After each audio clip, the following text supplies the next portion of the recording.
नमस्कार दोस्तों, VK knowledge electrical में आप सभी का स्वागत है। कंपटीशन एग्ज़ाम्स के दोस्तों पेपर हल करवा रहे हैं। रिसेंटली हिमाचल प्रदेश का पेपर अपन सोल्व कर रहे हैं और हिमाचल वालों में यार लगभग 200 क्वेश्चन होते हैं, तो टाइम तो पेपर में लगता है। लगभग इसके 45 क्वेश्चन मैं आपको करवा चुका हूँ और आज की इस वीडियो में हम आगे के क्वेश्चन हल करेंगे। इलेक्ट्रीशियन पावर हाउस इलेक्ट्रिकल का ये पेपर है और काफ़ी अच्छे क्वेश्चन है इसमें। यदि आप कंपटीशन एग्ज़ाम की तैयारी कर रहे हैं तो मुझे लगता है कि इस पेपर में जो क्वेश्चंस दिए हुए हैं वो आपको एक बार ज़रूर पढ़ने चाहिए, ताकि हम इसे समझ सकें कि किस तरह से प्रतियोगी परीक्षाओं में आजकल सवाल पूछे जा रहे हैं। देखो सवाल सबसे पहले क्या पूछ रहे हैं, तात्कालिक मान जो होता है ना उसकी डेफिनेशन पूछ रहे हैं। दोस्तों तात्कालिक मान होता है किसी भी क्षण प्रत्यावर्ती धारा का जो मान होता है वो, यानी राशियों का किसी भी क्षण हम अगर मान मापते हैं तो उसे एसी में हम तात्कालिक मान या तत्क्षणिक मान के नाम से जानते हैं। सिंपल सा क्वेश्चन है और ए ऑप्शन अगर आपने यहाँ कर दिया तो बिल्कुल आपको सही नंबर मिलेंगे, कोई रोकने वाला नहीं है। My dear, next question, lead acid battery में सल्फेशन दोष क्यों होता है? जानते होंगे सभी, जब बैटरी डिस्चार्ज हो जाती है तो पॉजिटिव और नेगेटिव दोनों प्लेटें लेड सल्फेट की होती है और ऐसे में अगर हम उसको बिना चार्ज किए लंबे समय तक छोड़ देंगे तो वो जो सल्फेशन है लेड सल्फेट वो सूख करके थोड़ा सा टफ हो जाता है और बाद में फिर से एक्टिव होना मुश्किल हो जाता है। दोस्तों इसके लिए उत्तर आएगा डी, अपूर्ण चार्ज यानी इनकम्प्लीट चार्ज। हालांकि इसमें और भी ऑप्शन है, अगर आप समझना चाहें तो भारी चार्जिंग जो है ये बकलिंग दोष का कारण होता है, इससे प्लेटें मुड़ जाती है, बक्कल मुड़ने को बोलते हैं। फास्ट चार्ज को भी बकलिंग में ही डाल सकते हैं। ट्रिकल चार्जिंग तो इसका निवारण है सल्फेशन दोष का, जो आप सी उत्तर देख रहे हैं ना, ये तो उसको निवारण करने का ऑप्शन है एक तरह से। चलिए अगला क्वेश्चन क्या कह रहा है आपसे, सवाल कह रहा है कि पावर फैक्टर सुधारने के लिए जो कैपेसिटर लिया जाता है वो किस में रेटेड होता है?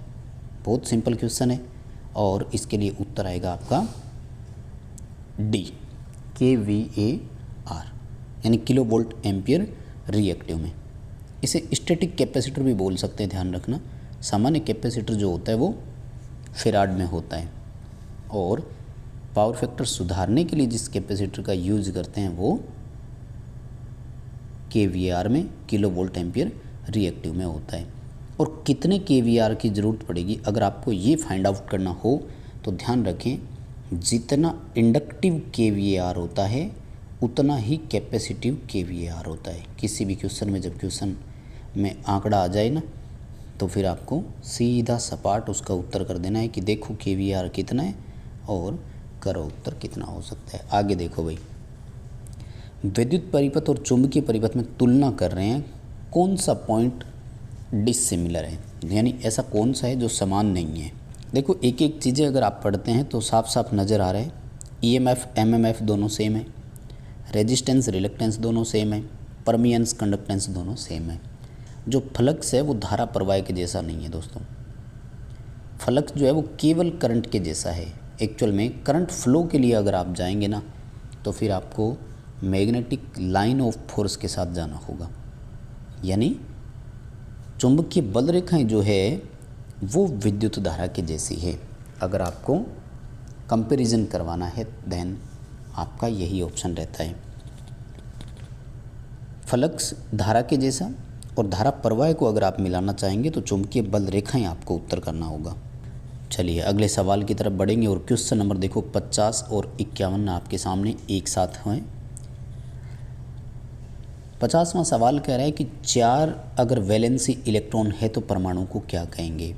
4 से कम है तो देखो 4 से कम अगर है तो उसे चालक बोलते हैं, 4 से अधिक अगर है तो उसे अचालक या कुचालक बोला जाता है और केवल 4 है तो उसे अर्धचालक बोला जाता है। हालांकि डेफिनेशन के रूप में तो हम ये देखते हैं कि मुक्त इलेक्ट्रॉनों की संख्या जिसमें अधिक होती है वो चालक होता है, लेकिन ये मानते हैं कि 4 से अधिक अगर है तो वो कक्षा कंप्लीट होने की ओर जा रही है, क्योंकि 8 अगर हो जाएंगे तो वो पूर्ण कक्षा हो गई ना, इसलिए उस ऑप्शन को सही नहीं मानते। यानी 4 को आधार मानते हुए 3 चीज़ें याद रखें, अगर 4 है तो अर्धचालक, कम है तो चालक, अधिक है तो अचालक। 3 क्वेश्चन बनते हैं यहाँ से। आगे देखो, TRS का पूरा नाम ये तो सब जानते होंगे, टफ रबर शीट होता है ना। इसी के जैसा एक और होता है, उसका नाम है CTS, तो इसका पूरा नाम होता है केब टायर शीट। ठीक है, CTS का भी पूरा नाम याद रखना और TRS का भी याद रखना, और PVC और उन सब का तो आता ही है, खैर, है ना।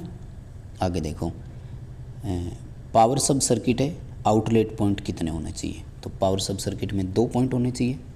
अगर लोड की क्वेश्चन में बात होती तो आपको 3 किलोवाट इसका उत्तर करना है। लाइट एंड फैन में अगर आ जाए तो 10 बिंदु और 800 वाट का अधिकतम लोड उसमें हो सकता है। चलिए दोस्तों, 53वां क्वेश्चन देखिए आपके सामने है, और आप देख पा रहे होंगे सवाल पूछ रहा है कि जब फॉल्ट आ जाता है तो फ्यूज धारा को रोकने के लिए परिपथ को खोलता है, लेकिन खुलने के दौरान उसे थोड़ा बहुत समय लगता है, तो इसे क्या बोलते हैं दोस्तों? इसे कट ऑफ फैक्टर कहा जाता है। कट ऑफ गुणांक लिखते हैं हिंदी में, यानी वो कितना समय लेता है। जनरली ये नैनो सेकंड, माइक्रो सेकंड में ही होता है।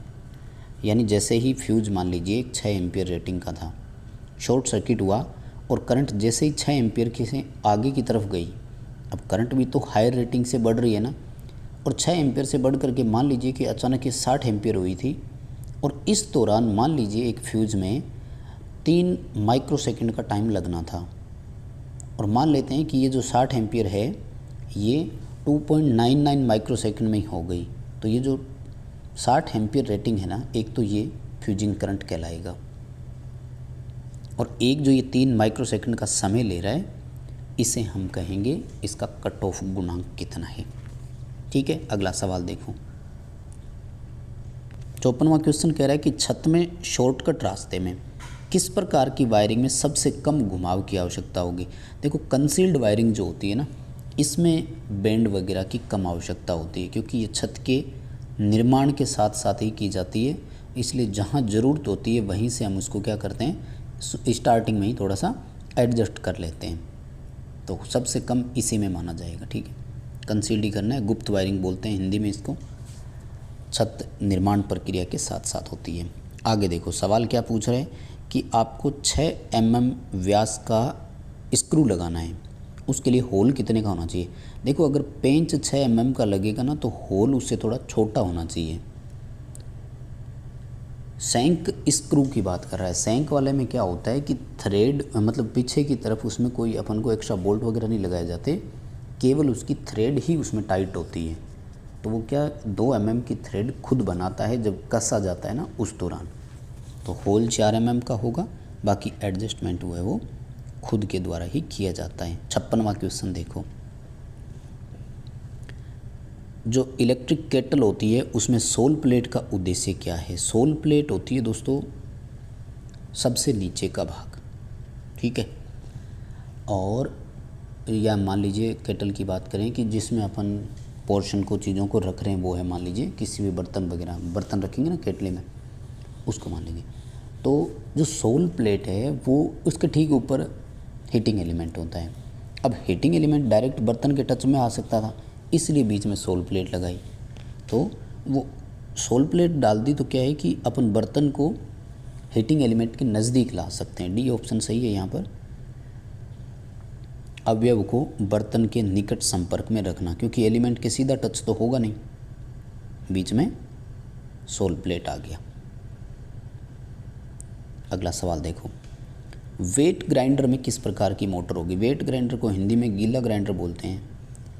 एक होता है पोर्टेबल ग्राइंडर, उसमें तो होती है यूनिवर्सल मोटर, और दूसरा है वेट ग्राइंडर। वेट ग्राइंडर को गीला ग्राइंडर बोल रहे हैं अपन, इसमें कैपेसिटर स्टार्ट मोटर होती है, ध्यान रखना, ए उत्तर के साथ जाएंगे। कैपेसिटर से स्टार्ट हो रही है और बाद में इंडक्शन मोटर की भांति वो है जो रन करती है। 58वां क्वेश्चन देखो, अर्थ रेजिस्टेंस में, रेजिस्टेंस टेस्टर में जब हम अर्थ का प्रतिरोध नापते हैं, एसी का इस्तेमाल क्यों करते हैं? देखो, मैंने कई बार बताया कि जो मिट्टी होती है ना, उसमें केमिकल होते हैं, और हम सब जानते हैं कि केमिकल को अगर डीसी मिलेगी तो वो कोई ना कोई, तो जो इलेक्ट्रोलाइटिक जो है ना वो क्या करता है कि एक तरह से यहाँ वैद्युतिक अपघटन जनरेट करवा देता है। वैद्युतिक अपघटन क्रिया से फिर मान प्रभावित होता है, इसलिए अर्थ का रेजिस्टेंस टेस्ट करने के लिए हमेशा हम एसी का इस्तेमाल करते हैं, डीसी का नहीं। क्योंकि जब भी किसी केमिकल को डीसी मिलेगा तो वैद्युतिक अपघटन होगा, और वैद्युतिक अपघटन से कोई ना कोई रासायनिक क्रिया या नया रासायनिक जो है वो उत्पन्न होगा, जिससे अर्थ प्रतिरोध मान प्रभावित होगा और वास्तविक या शुद्ध मान हमें नहीं मिलेगा। डी उत्तर करना है अवॉइड इलेक्ट्रोलाइटिक ईएमएफ इंटरफेरेंस, यानी जो वैद्युतिक अपघटन से ईएमएफ आता है उसमें कोई व्यवधान ना हो, उससे सुरक्षा या बचाव हो सके। चलिए दोस्तों अगले सवाल की तरफ बढ़ेंगे। 59वां क्वेश्चन आपके सामने है, लेकिन इस क्वेश्चन में वैसे आप 2 उत्तर सही कर सकते हैं, कई बार दोनों उत्तर सही माने गए। यहाँ पर ऑप्शन ये है कि अर्थ रेजिस्टेंस को हम कम कैसे कर सकते हैं, यानी अर्थ रेजिस्टेंस को हमें घटाना है। 2 ऑप्शन है आपके सामने, आप दोनों ऑप्शन देख रहे होंगे। एक तो देखो पहला ही ऑप्शन आपके सामने है कि प्रोवाइड डबल अर्थिंग, यानी 2 अर्थिंग करेंगे तो हो जाएगा। लेकिन इसी के साथ जो सी ऑप्शन है ना, ये भी उत्तर कई बार होता है। जब डबल अर्थिंग वाला ऑप्शन नहीं हो तो सी ऑप्शन भी सही है कि अर्थ इलेक्ट्रोड की लंबाई बढ़ाकर भी हम, क्योंकि लंबाई बढ़ेंगे ना तो एक तरह से डेप्थ ज़्यादा हो गई, वो ज़मीन में ज़्यादा जाएगा तो वहाँ पर क्या है कि नमी बनी रहती है, नमी के टच में रहता है। लेकिन अब जब दोनों ऑप्शन सामने आ जाए ना तो फिर आपको ए ऑप्शन के साथ ही जाना होगा और कोई ऑप्शन नहीं है। यहाँ पर इसने सी ऑप्शन को प्राथमिकता क्यों नहीं दी या क्यों नहीं सही किया गया, तो मैं कारण बता दूँ। क्योंकि जनरली हमारे ये भी माना जाता है कि रेजिस्टेंस लंबाई के समानुपाती है, तो इलेक्ट्रोड की लंबाई बढ़ने से कहीं ना कहीं इलेक्ट्रोड का रेजिस्टेंस बढ़ गया, तो ये भी एक इश्यू मान सकते हैं। इसलिए क्वेश्चन का आंसर आपको ए करना है जब दोनों ऑप्शन सामने हो। हालांकि सी उत्तर भी है तो सही, एग्जाम में कभी आपके सामने ए ऑप्शन नहीं हो और ऐसे समय में सी ऑप्शन होना तो आप सी उत्तर कर भी सकते हो, ये ध्यान रखना। देखो 60 नंबर क्वेश्चन क्या कह रहे हैं, विद्युत ट्रांसफार्मर में एक्सप्लोजन वेंट का काम क्या है। देखो एक्सप्लोजन वेंट जो होता है ना, ये तेल में अगर बहुत ज़्यादा अचानक प्रेशर बढ़ जाता है तो तेल प्रसार के लिए एक डायफ्राम की तरह काम करता है। एक्स्ट्रा ऑयल जितना भी होता है यानी प्रेशर रिलीजिंग डिवाइस के रूप में काम करता है। ठीक है, सी उत्तर आएगा, बहुत सिंपल है। सी ऑप्शन रहेगा, प्रेशर रिलीज डिवाइस के रूप में काम करेगा। एक्सप्लोजन वेंट अपन इसको बोलते हैं। सवाल नंबर 61 कह रहा है निम्न में से कौन सा पन बिजली का लाभ है। पन बिजली हाइड्रो इलेक्ट्रिसिटी को बोलते हैं। हाइड्रो इलेक्ट्रिसिटी की देखो लागत कम होती है, प्रदूषण को कम कर देता है, और हम इसे एक फ्लेक्सिबल सोर्स मान सकते हैं। फ्लेक्सिबल का मतलब क्या है कि आसानी से इसका इस्तेमाल किया जा सकता है, जब चाहे तब इसको चालू कर लेते हैं, जब चाहे तब इसको बंद कर लेते हैं। ये एक अच्छी अपॉर्चुनिटी होती है इसकी, तो डी उत्तर कर देना, सही माना जाएगा, डी ऑप्शन ही रहेगा। और सवाल नंबर देखिए 62, 62वां सवाल आपके सामने है। थोड़ा सा अलग क्वेश्चन है, ज़रूरी भी है समझना इसे। पन बिजली घर के बारे में कौन सा कथन सही है, यहाँ आपको एक एक पॉइंट पढ़ने पड़ेंगे।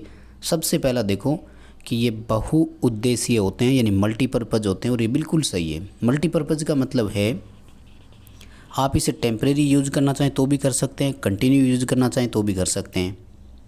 किसी साइड में इसके अगर आप इलेक्ट्रिसिटी को डिलीवर करना चाहते हैं डिस्ट्रीब्यूशन के लिए, तो आप इसे ग्रिड के साथ ना संयोजित करके पर्टिकुलर किसी फील्ड को आप सप्लाई दे सकते हैं। बाकी जितने भी ये सारे गलत ऑप्शन है या उल्टे ऑप्शन है, जैसे ये कह रहा है कि रनिंग कॉस्ट हाई होती है, नहीं, बहुत कम होती है। और फ्यूल के रूप में, पानी का ईंधन के रूप में किसी चीज़ की यहाँ ज़रूरत ही नहीं पड़ती हमें, तो हमें फ्यूल की यहाँ कोई आवश्यकता है ही नहीं, तो ऑप्शन करने की ज़रूरत ही नहीं है। आगे देखो, वाटर हैमरिंग से कौन बचाता है। ये बहुत अच्छा क्वेश्चन है और हमने पहले भी किया हुआ है। पेन स्टॉक को वाटर हैमरिंग से बचाते हैं, इसके लिए सर्ज टैंक अपना ऑप्शन होता है, डी उत्तर आएगा। जो पेन स्टॉक में वाटर हैमरिंग होती है ना, ये पानी और वायु दाब के कारण होती है, उसे वाटर हैमरिंग बोलते हैं, और सर्ज टैंक इसकी रक्षा करता है। चलिए नेक्स्ट क्वेश्चन देखो 64 नंबर सवाल क्या कह रहा है अपन से, निम्न में से कौन सा फिसिल फ्यूल है। ध्यान से देखना, यहाँ पर इन्होंने क्या पूछ लिया, एक्चुअल में क्या ये क्वेश्चन जो है ना इसमें हिंदी में और इंग्लिश में उल्टा लिखा है दोस्तों। दो तरह के होते हैं, एक तो फिसिल है और एक होता है फ्यूजल। तो ये जो कोयला वगैरह होता है ना वो आता है जीवाश्म ईंधन की श्रेणी में, और फिसिल फ्यूल को अपन बोलते हैं एक तरह से विखंडन वाला। विखंडन के लिए परमाणु वाले जितने भी होते हैं ना वो आएंगे सारे इसमें, जैसे थोरियम, प्लूटोनियम, यूरेनियम। यानी एक न्यूक्लियर पावर प्लांट में जो अपन काम में लेते हैं वो फिसिल है, और एक होता है फ्यूजिल यानी जीवाश्म ईंधन बोलते हैं, जैसे लकड़ी, कोयला, वो सारे जीवाश्म ईंधन में आएंगे। ठीक है। स्टीम पावर प्लांट का भाग कौन से है या घटक कौन से है? देखो स्टीम पावर प्लांट में ना बॉयलर भी होता है, टरबाइन भी होता है, कंडेंसर भी होता है, यहाँ पर बहुत सारे पंप भी होते हैं, जैसे बीएफपी हो गया, बॉयलर फिल पंप हो गया, और भी अलग अलग जैसे ऑक्सिलरी कूलिंग वाटर पंप भी होते हैं। तो यही ऑप्शन इसके लिए रहेगा। बाकी कोई ना कोई पार्ट ऐसा है, जैसे एक्सपेंशन वाल्व का यहाँ कोई काम नहीं है तो ये नहीं करेंगे, एक्सपेंशन वाल्व यहाँ दे दिया। एवापोरेटर होता है, एवापोरेटर का भी यहाँ कोई काम नहीं है। सी ऑप्शन ही मोस्ट सूटेबल है यहाँ, और सी ऑप्शन के साथ ही जाएंगे। सवाल नंबर 66 देखो, पूछ रहा है कि कौन सा द्रव्य काल में एक कार्यक द्रव है, यानी वर्किंग लिक्विड के रूप में काम कौन कर सकता है जब लिक्विड फेज में हो। देखो वर्किंग, अगर फ्लड की बात करें हम, तो कार्यकारी द्रव केवल वाटर होता है, जो जब फ्लो हो रहा होता है उस समय भी काम कर रहा होता है। कार्यत द्रव का मतलब होता है जब फ्लो होना उस समय, जैसे हाइड्रो इलेक्ट्रिक पावर प्लांट है तो उसमें जल को ऊंचाई से गिराया जाता है, तो जब वो गिरते हुए आ रहा है तो वो टरबाइन को रोटेट करवाता है।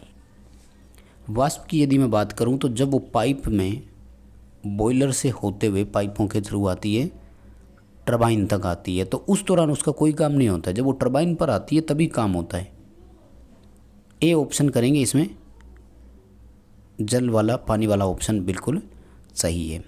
अगला सवाल, निम्न में से कौन सा एक भट्टी का आउटपुट है? भट्टी से जो निकलती है ना उसे फ्लू गैस बोलते हैं, सी ऑप्शन आएगा। ठीक है ना, भट्टी से जो निकलती है उसे फ्लू गैसेज के नाम से जानते हैं, गर्म हवाएं या दग्ध गैस से बोले जाता है हिंदी में। चलो देखो क्वेश्चन नंबर 68 क्या पूछ रहा है अपन से कि इंडक्शन मोटर में क्राउलिंग किसके द्वारा होती है। पहले तो बता दूं क्राउलिंग होती क्या है कि मोटर जब अपनी सिंक्रोनस गति के 7वें भाग पर चलती है तो इसे क्राउलिंग बोलते हैं। क्राउलिंग का सबसे पहला और इम्पोर्टेंट कारण माना जाता है कि मोटर में विषम हार्मोन्स उत्पन्न होते हैं, मोटर के स्टेटर में हार्मोन्स जनरेट होते हैं। ये हार्मोन्स ही क्या करते हैं कि एक बैकवर्ड टॉर्क पैदा करते हैं। 7वां हार्मोन इनमें सबसे ज़्यादा सक्रिय मानते हैं। रिवर्स डायरेक्शन में टॉर्क पैदा करता है तो मोटर को उल्टी दिशा में घुमाने का प्रयास करता है, जिससे मोटर की स्पीड जो है वो कम हो जाती है। चलिए सवाल नंबर 69 और 70 आपके सामने है। चलो पहले 69 ही कर लेते हैं। 69 कह रहा है कि भविष्य में एनर्जी की मांग को पूरा करने में सक्षम कौन है। देखो एनर्जी इतनी ज़्यादा डिमांड बढ़ रही है तो न्यूक्लियर पावर प्लांट ही ऐसा है जो इस चीज़ से पार पा सकता है, क्योंकि इसकी कैपेसिटी बहुत होती है। बाकी जितने भी प्लांट्स होते हैं इनसे इलेक्ट्रिसिटी डिमांड पूरी होना थोड़ा सा कम चांसेस लगते हैं, तो बी ऑप्शन रहेगा। और सवाल नंबर 70 यानी क्वेश्चन नंबर 70, कौन सा न्यूक्लियर पावर प्लांट का ऑपरेशन और मेंटेनेंस कॉस्ट में शामिल नहीं है। देखो जो टैक्स और बीमा लगता है ना वो उसकी मेंटेनेंस कॉस्ट में नहीं आता। मेंटेनेंस में कौन कौन आएंगे? सैलरी आएगी जो स्टाफ को दी जाएगी, मजदूरी, कॉस्ट ऑफ वेस्ट डिस्पोजल यानी जो डिस्पोजल है उसका निस्तारण कैसे करेंगे वो आएगा, सामग्री जो लगेगी उसको प्रोसेस करने में जो लगता है वो सारे आएंगे। टैक्स और बीमा जो होता है उसको मेंटेनेंस कॉस्ट में इंक्लूड नहीं करते। तो दोस्तों ये थे आज के सभी क्वेश्चन, लगभग 70 क्वेश्चन मैंने आपको करवा दिए हैं इस पेपर के। बचे हुए क्वेश्चन भी जल्दी प्रोवाइड करवा देंगे, बस आपका रिस्पॉन्स चाहिए थोड़ा सा। इसे लाइक कर दीजिए, 2 दोस्तों को शेयर कर दीजिए ताकि वो भी देखेंगे तो 2 व्यूज़ वहाँ से भी मिल जाएंगे। रिस्पॉन्स अच्छा मिलता है तो ही देखिए हमें भी हिम्मत आती है कि हाँ डिमांड है इस वीडियो की तो दीजिए। इसलिए लाइक शेयर में कमी आप ना रखें। ऐप डाउनलोड हमारा ज़रूर कर लीजिए, डिस्क्रिप्शन में लिंक है, और चैनल सब्सक्राइब आप ज़रूर कर लीजिए।